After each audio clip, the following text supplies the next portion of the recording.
am so grateful to be here. Thank you, Reverend Laura. Thank you, Jubilee.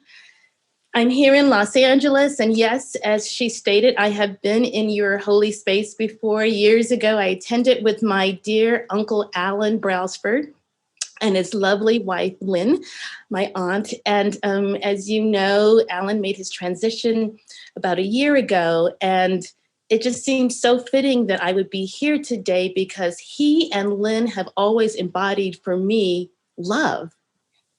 And I've always just had such a special feeling about them and their love. So thank you so much, and much love to you, Lynn, right now.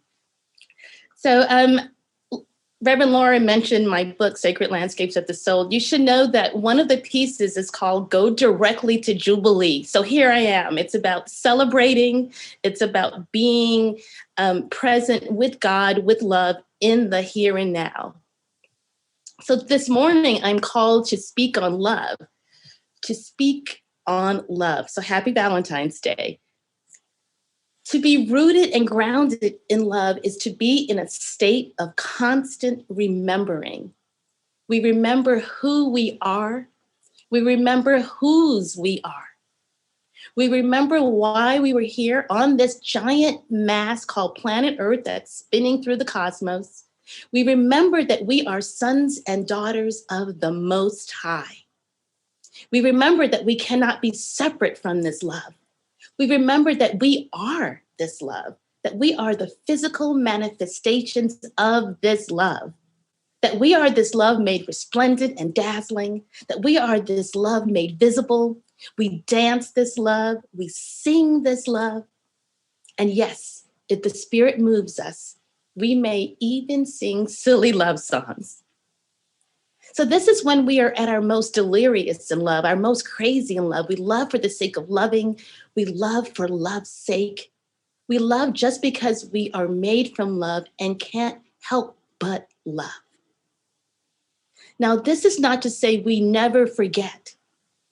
This is not to say that we don't sometimes forget that this love is nearer to us than our own breath. For to be rooted and grounded in love is also to forget. Within the forgetfulness, those forgotten moments, we are always returning to center, returning to love, returning to God. Howard Thurman, the great theologian, philosopher, and spiritual advisor to Martin Luther King Jr., addresses this in The Inescapable Divine. He begins by stating, waiting is a window opening on many landscapes. For some, waiting is a tense of time of intense preparation for the next leg of the journey. Waiting may be the long moment ahead when the landscape stretches far in many directions, and the chance to select one's way among many choices cannot be denied. For some, waiting is a sense of disaster of the soul. It is to watch a gathering darkness until all light is swallowed up completely without the power to interfere or bring a halt. Then in that darkness, to continue one's journey with one's footsteps guided by the illumination of remembered radiance. I'm going to say that one more time. To continue one's journey with one's footsteps guided by the illumination of remembered radiance. This is to know courage of a peculiar kind, he writes. The courage to demand the light, to continue to be light even in the surrounding darkness. To walk in the light while darkness invades, envelops, and surrounds. This is to wait on the Lord. This is to know the renewal of strength.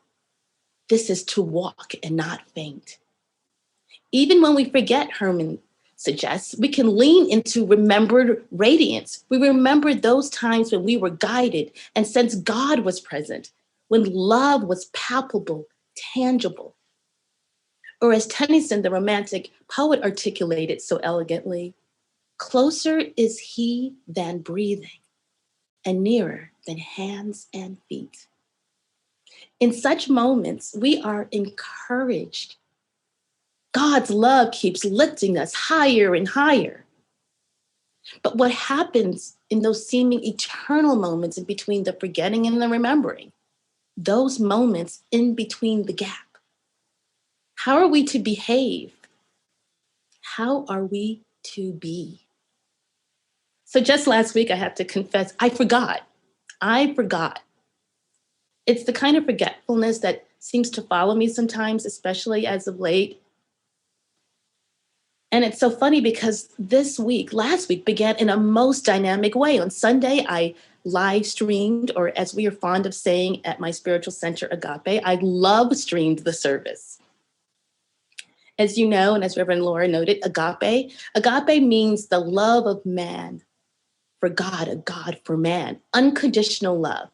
So I think of myself as being rooted in this love. So after the service, which I was watching on my iPhone, it concluded and a video began to play automatically. It was Oprah's Super Soul Sunday. And seated next to Oprah in this loving living room setting of an overstuffed sofa and pillows was Cicely Tyson. I had mourned with the rest of the world the transition of Miss Tyson.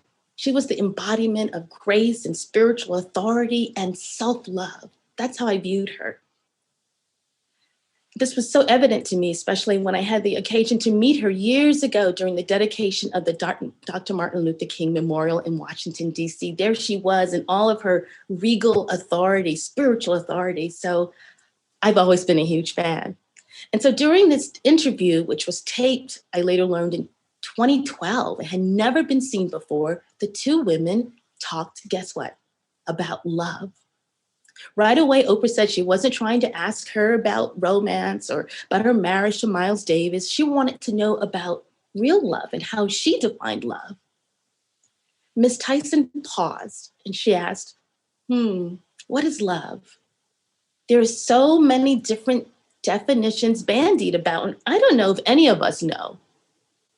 And then she uttered a very familiar Bible verse. And God so loved the world that he gave his only begotten son.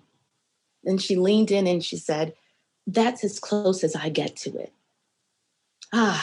Love, she inferred, was the act of giving.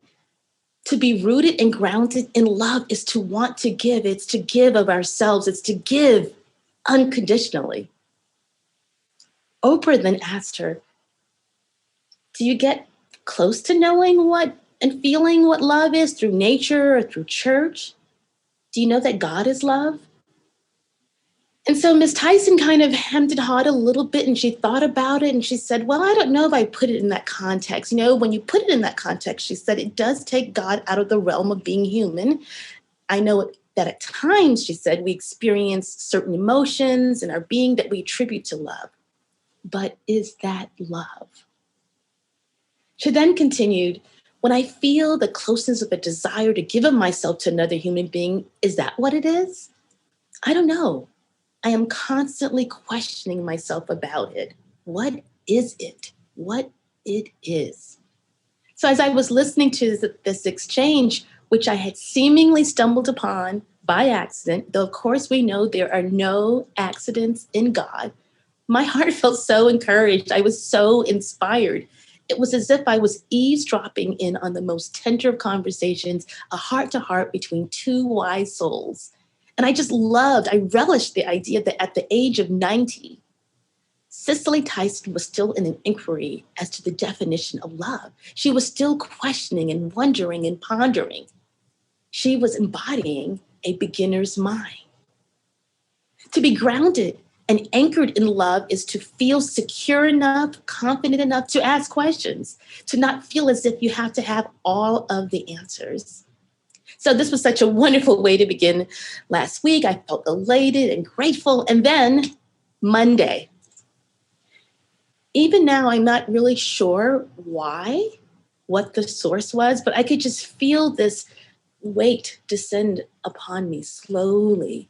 Perhaps it was the news, impeachment in hearings, the latest wrinkles in the efforts to vaccinate the population, or the heavy snow that was blanketing most of the country. I just felt sadness even when I read about this young man named Kevin Jeong, who attended my college and had been gunned down, brutally murdered. And his funeral, I know, just took place last night. And by all accounts, he was a man of faith. The reports even said that his favorite word was love. And today happens to be his birthday.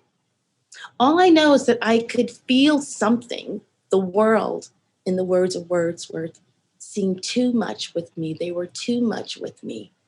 So I decided to do what any self-respecting, prayed up, meditated up spiritual practitioner would do. I took to my bed. I determined that I would be gentle with myself. I checked my calendar and realized that unlike most weeks, I didn't have a gazillion Zoom calls scheduled. I vowed I would resist any and all temptations to fill up the calendar. After all, there's always so much to do. The world is too much with us. I decided I would take the time to be still. Be still and know that I am God. By Tuesday, I felt the beginnings of a cold and I mostly stayed in bed, and miraculously, I slept straight through the night, something that rarely occurs. So, I thought, I'm ill. I'm just gonna be with this, be present with this. On Wednesday, I prayed with one of my prayer partners and I felt uplifted afterwards. I took to my bed again. And then, as God would have it, the next morning, it was my turn to lead a small gathering of 5 girlfriends in meditation and intention setting. We do this every single Thursday. So intuitively, I grabbed Howard Thurman's Meditations of the Heart from my shelf, and I read a passage from How Good to Center Down. And one particular line leapt out at me. Where is my treasure, and what do I love most in life? I'll repeat that. Where is my treasure, and what do I love most in life? I thought about these lines with which I deeply resonated. What do I love most in life? I thought about it.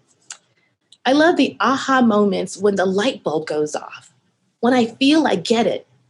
And what I love to get most of all, I realized it's God. God so loved the world that he gave his only begotten son. God so loved me.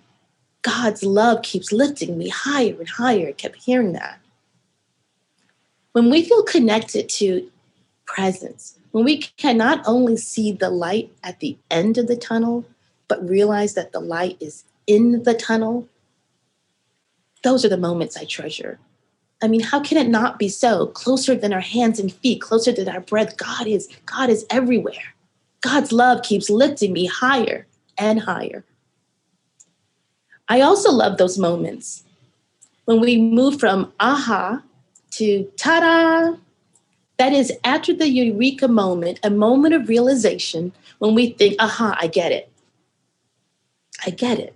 We come to realize that God is delighted with and exalts in us. The ta-da moment, when God exclaims, you are my beloved in whom I am well pleased. When you hear those words in your ear, that still small voice, these are dynamic moments. These are hallelujah moments. We rejoice, we celebrate, and then life happens again and again.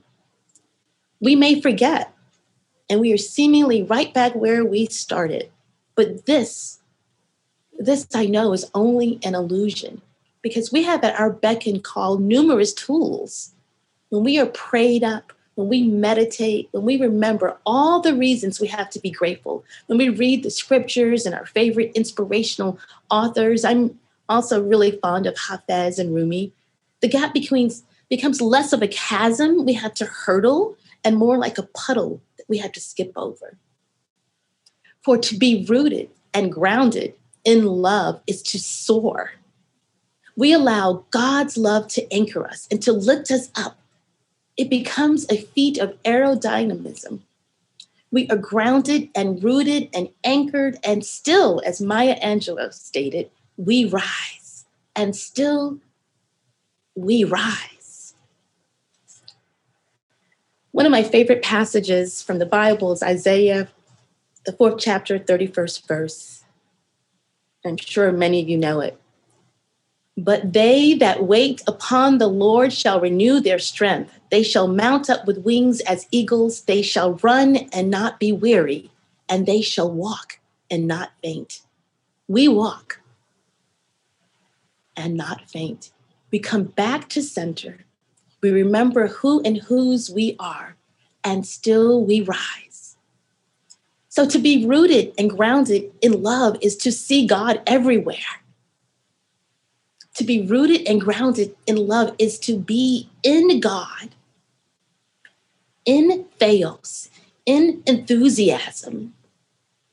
To remember that his presence holds full sway over our lives, that its presence is the truth of our being, that this is the only power, God.